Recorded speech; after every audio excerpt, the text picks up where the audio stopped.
Good morning, children. Today we will continue our chapter, The Natural Wealth of India. And today's topic is soil erosion and soil conservation and forest. So, students, soil erosion क्या होता है? Soil erosion is loss of soil from land. जमीन पर से जो मिट्टी है उसका कटाव या उसकी कमी होना soil erosion होता है.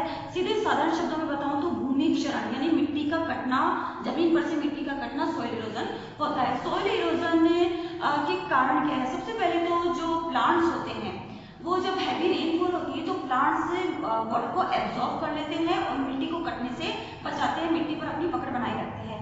और आज जिस तरह से डिफोरेस्टेशन हो रहा है या कटिंग डाउन ऑफ प्लांट्स है, प्लांट्स को काटे जा रहा है या जो फॉरेस्ट है उन्हें काटे जा रहे हैं, उन्हें साफ किया जा रहा है, ये भी एक बड़ा कारण है सोइल इरोजन का. साथ ही हैवी रेनफॉल और जो स्ट्रॉन्ग विंड्स है ये भी सोइल इरोजन का एक कारण है. तो हमें मिट्टी को कटने से बचाना बहुत ज्यादा जरूरी है. और नेक्स्ट हमारा आ जाता है सॉइल कंजर्वेशन. सॉइल कंजर्वेशन का मतलब है प्रोटेक्टिंग सॉइल फ्रॉम इरोजन, मतलब मिट्टी को कटने से बचाना. सॉइल कंजर्वेशन होता है. सॉइल कंजर्वेशन करना बहुत ज्यादा जरूरी है क्योंकि जो टॉप लेयर होती है सॉइल की, अर्थ पर जो टॉप लेयर है सॉइल की, उसी में बहुत सारे मिनरल्स कंटेन करते हैं, बहुत सारे मिनरल्स होते हैं जो कि प्लांट्स की ग्रो करने के लिए जरूरी होते हैं, पेड़ पौधों को उगने के लिए जरूरी होते हैं. तो इसलिए जो सॉइल कंजर्वेशन करना बहुत जरूरी है. और सॉइल कंजर्वेशन के कुछ मेथड्स भी बताए हैं, जिसमें फर्स्ट है एफोरेस्टेशन. एफोरेस्टेशन का मतलब जंगलों को बढ़ावा देना या फिर पेड़ों को काटने से रोकना. कंस्ट्रक्टिंग डैम्स, मतलब जो फास्ट फ्लोइंग रिवर्स है जिनकी बहुत वाटर की तेज स्पीड की वजह से भी सॉइल इरोजन होता है, तो इस तरह से उन रिवर्स पर डैम्स बनाए जाए, उनके वाटर को रोककर उनकी स्पीड को कम किया जाए, तो इस वजह से भी सॉइल इरोजन कम हो सकता है. नेक्स्ट है टेरेस फार्मिंग. टेरेस फार्मिंग का मतलब जैसे मैंने आपको पहले भी बताया था, जो हिल स्लोप्स है उस पर टेरेस फार्मिंग की जाती है, उस पर खेती की जाती है. और जैसे मैंने अभी आपको बताया कि जो प्लांट्स होते हैं, जो ट्रीज होते हैं, वो रेन की जो तेज स्पीड होती है उसके इम्पैक्ट को कम करते हैं, उसके प्रभाव को कम करते हैं, वाटर को एब्जॉर्ब करते हैं और मिट्टी को कटने से बचाते हैं. तो इस तरह से हिल स्लोप्स पर टेरेस फार्मिंग की जाए ताकि सॉइल इरोजन ना हो सके. तो इस तरह से कुछ मेथड्स अपनाकर हम सॉइल कंजर्वेशन कर सकते हैं, मिट्टी को कटने से बचा सकते हैं, क्योंकि जो सॉइल है वो अर्थ पर जो लाइफ है उसको सपोर्ट करने में, उसको जीने के लिए भी एक इम्पोर्टेंट नेचुरल रिसोर्स है. नेक्स्ट हम आ जाते हैं फॉरेस्ट पर. फॉरेस्ट जो है, plants are very essential for the substances of life on the earth. जैसा कि अभी मैं आपको यही बता रही हूँ कि अर्थ पर जीने के लिए प्लांट्स भी बहुत ज्यादा जरूरी होते हैं. साथ ही नेचुरल वेजिटेशन. नेचुरल वेजिटेशन जो है is a plant cover that is found growing on its on in a waste area. Natural vegetation यानी प्राकृतिक वनस्पति. इट मीन्स बहुत बड़े एरिया में अपने आप जो पेड़ पौधे उग जाते हैं वो नेचुरल वेजिटेशन में आते हैं. और ये जो नेचुरल वेजिटेशन, ये प्राकृतिक जो वनस्पति है वो डिपेंड करती है जिस रीजन में पैदा होती है, उस पर्टिकुलर रीजन के क्लाइमेट, वहाँ की सॉइल किस तरह की है और वहाँ की मैन पावर पर डिपेंड करती है हमारी नेचुरल वेजिटेशन. साथ ही इंडिया में एक बहुत बड़े रीजन में वेरियस टाइप्स के फॉरेस्ट भी हैं. और ये जो फॉरेस्ट हैं, ये जो ट्रीज हैं, ये नेचुरल वेजिटेशन इंडिया में जो है उसकी अपनी ही कुछ डिस्टिंक्टिव फीचर्स है, कुछ विशेषताएं हैं इन ट्रीज के, इन फॉरेस्ट के. सो हमने फॉरेस्ट को इनकी जो इन फॉरेस्ट में पाए जाने वाले जो ट्रीज हैं उनकी जो नेचर है, उनकी सॉइल, पैटर्न ऑफ क्लाइमेट और उन ट्रीज की नेचर के अकॉर्डिंग 5 पार्ट्स में डिवाइड किया है. फर्स्ट है tropical evergreen forest, tropical deciduous forest, scrub forest, mountain forest and tidal forest. तो अब इन्हीं फॉरेस्ट के बारे में हम विस्तार से जानते हैं. फर्स्ट हमारा है ट्रॉपिकल एवरग्रीन फॉरेस्ट. जैसा इसके नाम से ही पता चल रहा है, एवरग्रीन मतलब हमेशा हरे रहने वाले, हरे भरे रहने वाले. तो जो ट्रॉपिकल एवरग्रीन फॉरेस्ट होते हैं, इनकी पत्तियां हमेशा ग्रीन रहती हैं, पूरे साल के पूरे 12 महीने हरी रहती हैं. साथ ही जो ट्रॉपिकल एवरग्रीन फॉरेस्ट हैं वो ग्रेट हाइट पर, बहुत ऊंचाई पर ग्रो होते हैं, उगते हैं. और ये कहाँ कहाँ उगते हैं? तो जो ट्रॉपिकल एवरग्रीन फॉरेस्ट है हिंदी में सदाबहार वन भी कहा जाता है. तो ये western Ghats, north eastern hilly region जैसे पूर्वांचल आ जाता है, and Andaman and Nicobar islands and Lakshadweep islands. Andaman and Nicobar island, Lakshadweep islands में जहाँ पर बहुत ज्यादा हैवी रेनफॉल होती है वहां पर एवरग्रीन फॉरेस्ट पाए जाते हैं। साथ ही एवरग्रीन फॉरेस्ट जो है उनमें कौन कौन सी ट्रीज होते हैं, तो एवरग्रीन फॉरेस्ट में महोगनी, एबने, एबनी का मतलब एक वो एक ब्लैक कलर की लकड़ी इसकी होती है, इसे आगनूस की लकड़ी भी कहा जाता है। रोजवुड, रबर, कोकोआ एंड सिंगोना, ये जो ट्रीज हैं वो एवरग्रीन फॉरेस्ट में इंक्लूड किए जाते हैं, एवरग्रीन फॉरेस्ट में आते हैं। नेक्स्ट हम चलते हैं डिसिडुअस फॉरेस्ट पर। नेक्स्ट है ट्रॉपिकल डिसिडुअस फॉरेस्ट। डिसिडुअस का मतलब होता है पर्णपाती, यानी कि समर टाइम में ये जो ट्रीज है वो अपने पत्ते गिरा देते हैं, shade there leaves in summer. तो जो डिसिडुअस फॉरेस्ट है, shade there leaves in summer, summer time में अपने पत्ते गिरा देते हैं। पत्ते गिराने वाले जो पेड़ होते हैं उन्हें डिसिडुअस फॉरेस्ट या पर्णपाती पेड़ कहा कहते हैं। साथ ही जो डिसिडुअस फॉरेस्ट हैं ये स्ट्रॉन्ग होते हैं और टॉल होते हैं, बहुत ज्यादा स्ट्रॉन्ग, मजबूत और लंबे होते हैं, बट ये डेंस नहीं होते हैं, पास पास में नहीं होते, बहुत दूर दूर ये पेड़ होते हैं। साथ ही डिसिडुअस फॉरेस्ट कहाँ पाए जाते हैं इंडिया में, तो ये डेक्कन एंड छोटा नागपुर प्लेटू एरिया जो है, प्लेटू रीजन जो है, डेक्कन एंड छोटा नागपुर प्लेटू रीजन में डिसिडुअस फॉरेस्ट पाए जाते हैं।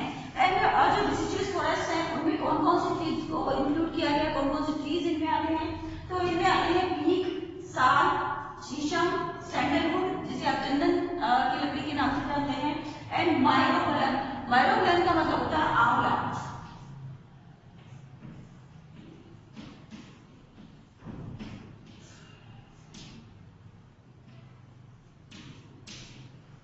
तो ये जो ट्रीज हैं वो डिसिडुअस फॉरेस्ट में काउंट किए जाते हैं। नेक्स्ट हम आते हैं स्क्रब फॉरेस्ट। स्क्रब फॉरेस्ट जो है वो ऐसी जगहों पर पाए जाते हैं जहां पर टेम्परेचर बहुत ज्यादा हाई होता है और जो रेन है वो 70 सेंटीमीटर से कम होती है। इट मीन्स जहाँ जिस जमीन में जिस लैंड में पानी की बहुत ज्यादा कमी होती है वहां पर स्क्रब फॉरेस्ट पाए जाते हैं। और ये जो स्क्रब फॉरेस्ट है उनके जो ट्रीज हैं वो ऐसी कंडीशंस में, मतलब ड्राई कंडीशंस में भी जीवित रह सकते हैं, मतलब सूखे की जो स्थिति है उनमें भी वो जीवित रह सकते हैं। इसीलिए स्क्रब फॉरेस्ट में जो ट्रीज होते हैं उन्हें ज़ीरोफाइट्स कहा जाता है। इट मीन्स ये ड्रॉट रेजिस्टेंट प्लांट्स होते हैं, मतलब सूखे में भी जीवित रहने वाले, जमीन पे जहाँ पर पानी बहुत कम या न के बराबर होता है ऐसी जमीन में जीवित रहने वाले ये प्लांट्स होते हैं, इसीलिए इन्हें ज़ीरोफाइट्स भी कहा जाता है, ड्रॉट रेजिस्टेंट प्लांट्स। साथ ही जो ड्रॉट रेजिस्टेंट प्लांट्स होते हैं इनकी रूट जो होती है लॉन्ग होती है, मतलब बहुत लंबी जड़ें होती है, क्योंकि जमीन में पानी, इसमें ऐसी सूखी जगह में पानी होता ही नहीं, तो जड़ें बहुत ज्यादा अंदर तक लंबी होती है और अपनी पानी की पूर्ति को पूरी करती हैं। साथ ही ठीक बात, इनकी जो छाल होती है इन पेड़ों की वो भी बहुत मोटी होती है, एंड शार्प बहुत ही शार्प इनके कांटे होते हैं, और स्मॉल लीव्स स्मॉल होती है। तो जो स्क्रब फॉरेस्ट है उनकी जो ट्रीज है वो उनकी वो स्ट्रॉन्ग होती है, थिक बार्क होती है, शार्प टॉन्स, नुकीले कांटे होते हैं और लीव्स इनकी छोटी होती है। अब ये जो स्क्रब फॉरेस्ट, ये ज़ीरोफाइट्स प्लांट्स है, ये कहाँ पर पाए जाते हैं, तो जैसा कि मैंने आपको बताया कि जहाँ पर पानी कम होता है वहाँ पर इस तरह के प्लांट्स पाए जाते हैं।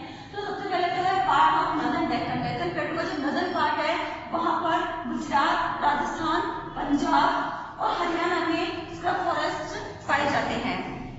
स्क्रब फॉरेस्ट में डेक पाम यानी खजूर, बबूल, कैक्टी और कीकर के ट्रीज को कीकर के ट्रीज को इंक्लूड किया जाता है। नेक्स्ट हम चलते हैं माउंटेन फॉरेस्ट।